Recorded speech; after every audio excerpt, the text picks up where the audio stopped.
We live life at 100 billion miles an hour.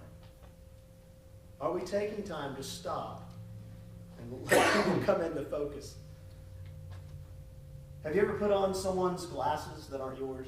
Or woke up, if you have glasses, and looked around? I mean, you know, that's what life is like for us. Life is like not having our glasses or wearing someone's glasses, and stuff is just out of focus. So many things we're just letting happen because we got so many things on it. Man, our car has got I got to stop and get gas, I got to do this, I need some new tires. You know, all this stuff is going on. And if we don't stop and focus in on people and talk to them and connect with them, then there is absolutely no way we can let them know about Christ and how we can get home in Him and have peace and have hope for a future. So, that's a story from Jesus' life in Mark 10. Jesus is coming out of Jericho. That had to be pretty cool for Jesus, you know.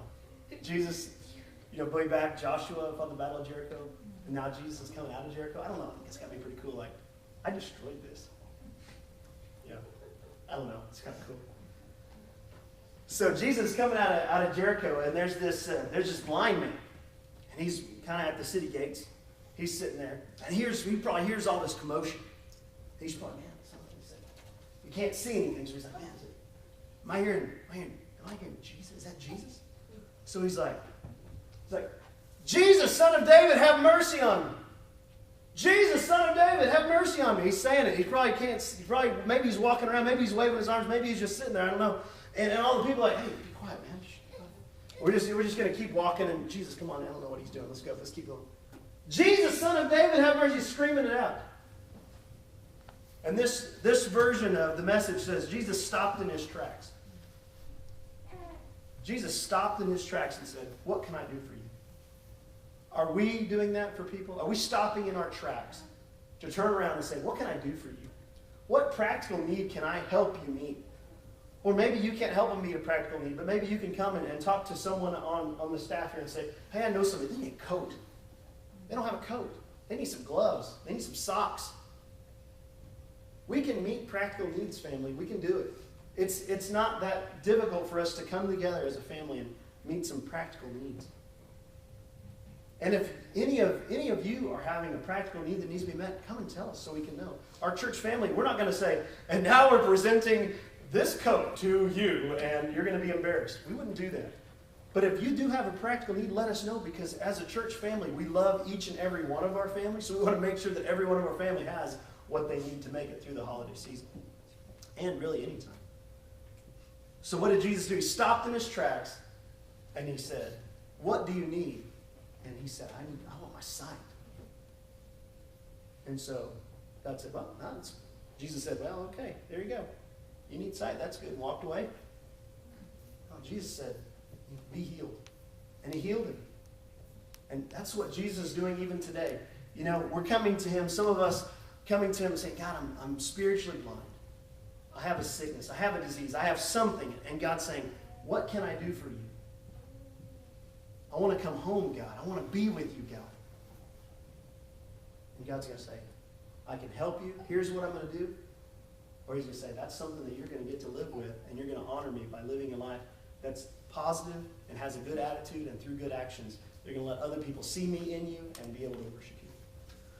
So number 2, look for specific ways to point people toward God. Jesus looked him hard in the eye and loved him. And that's talking about the story of the rich young ruler. This is the rejection I was talking to you about a little bit ago. You know, Jesus was out one day, and this person came. He was a rich young ruler. He had lots of money. He had everything, probably, everything he wanted. And he came up to Jesus and said, what must I do to be saved? You know, that's not a question every one of us asks. What must I do to be saved? Usually we're like, well, I'm going to do this, that, and the other, and I'm going to be saved just fine. Thank you. This guy walked up to Jesus, what must I do to be saved? But his heart was in the wrong place. And Jesus looked at him and knew instantly that his heart was in the wrong place. He knew that he was trusting in his funds, his money. Or he was trusting in something else. And that trust wasn't going to be all in God until it was off of this other stuff. So he said, go give all you have to the poor. And the man walked away from God. Just walked away from Jesus, face to face. You know, we worry about getting rejected whenever we're talking to people about God. Well, Jesus was like right here, face to face with Jack. Just like Zach and I here, you know, face to face. And Jesus had that man looking right in his face. God looked right into the very soul of that man, knew exactly what it was that he needed. He said, go and get rid of all your money. And he walked away, turned his back on God and walked away. Just turned his back. Now that's rejection. And that's rejection beyond what you and I get because we didn't do anything for our salvation. But Jesus was going to die for that guy. He's going to die for that man right there. He died for you and me. And he looked him right in the eyes. And he said, no, I can't do that. See you. I can't give that up. And you may not know exactly, specifically, what someone's holding back from God. But you know what? You're around people, you hear them talk about stuff all the time. You know some of their needs. So look for specific ways to point them to God. Point them towards home. And number 3, my final point. Listen for God's guidance in reaching out to others. You want to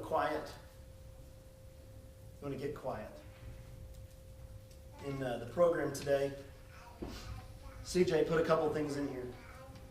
And it says, listening for his voice. It's by Adrian Rogers.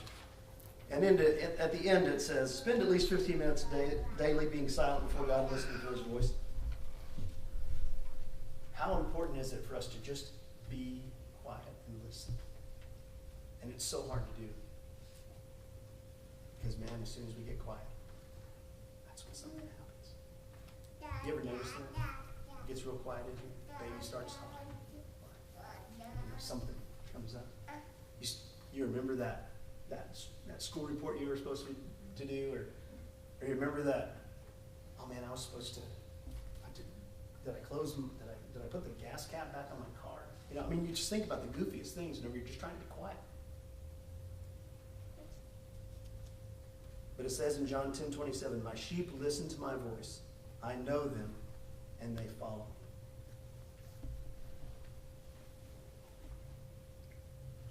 me. God is calling us to him. And he's called out to us, and we've answered him, and we've listened. We're going to know that it's him. And the way we're going to know it's him is that we're going to focus on listening to him. Maybe 15, maybe 5 minutes. Maybe 15 minutes is a big step. Start with 2 minutes, maybe. Just try to get quiet for 2 minutes. If you have a big test or something big about to happen, I work in sales, and so right before I go in and talk to one of my customers, the first thing I want to do before I go and talk to them is just stop for a minute and just quiet everything down. Because if I go in and I've got these other customers or this other stuff on my mind, or one of my kids is sick and all that stuff, then I'm not going to be able to focus fully on that customer. And that's just temporary stuff.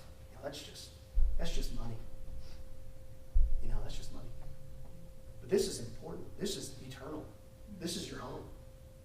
So focus. Take 5 minutes and just close your eyes. Focus. Try to clear your mind, and just let God. Just try to listen for God's voice. And you know how you'll know it's God's voice is that you're also spending time here.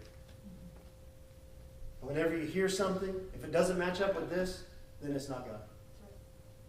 But if you listen and it matches up with this, maybe it's,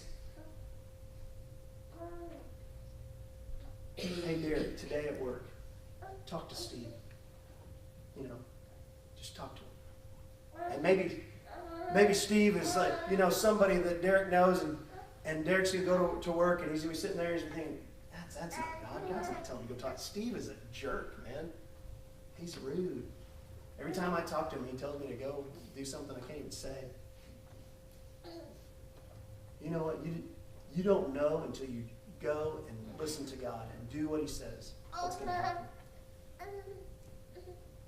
So we're gonna come home for Christmas.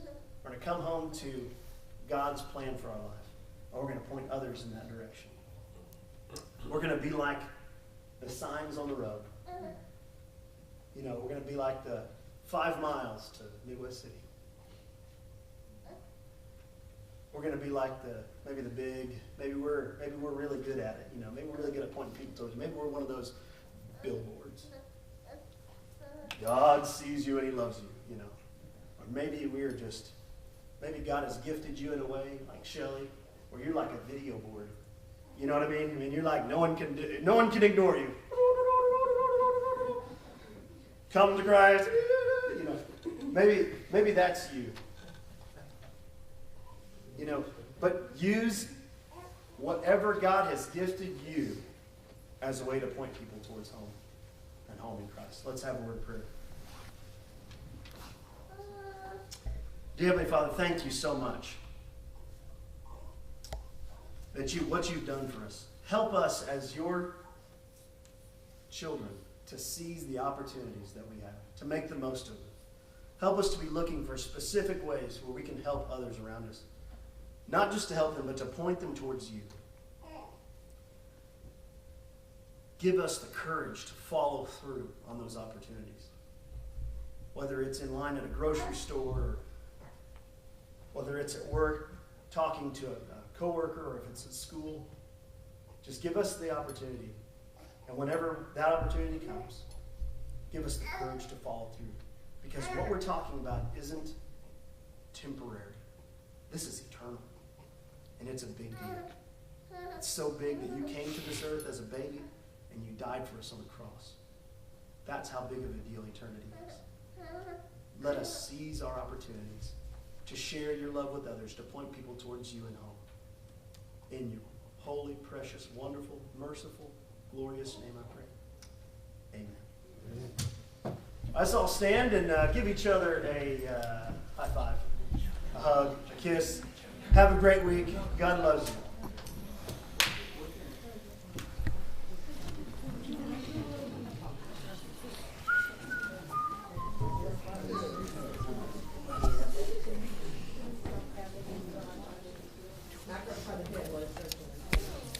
Take care. High five. High five.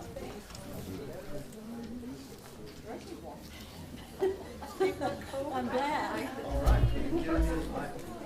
Questions?